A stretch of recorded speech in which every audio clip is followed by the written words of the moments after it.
Meta की जानिब से एक और बड़ा फैसला, व्हाट्सएप में नया फीचर मुतारिफ करवा दिया गया। कंपनी की जानिब से ग्रुप चैट्स के लिए एक कारआमद फीचर खामोशी से मुतारिफ कराया गया है।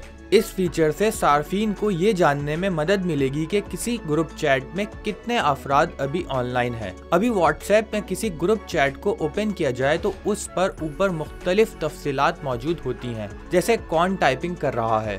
इस नई अपडेट के बाद एक्टिविटी समरी के साथ ऑनलाइन काउंटर को भी ग्रुप चैट विंडो का हिस्सा बना दिया गया है।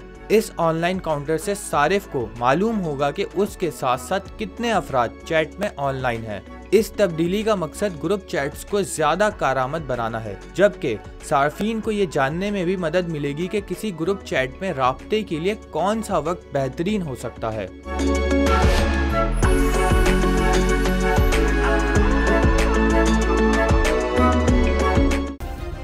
सब्सक्राइब करें और बेल दबाएं ताकि कोई खबर रह न जाए।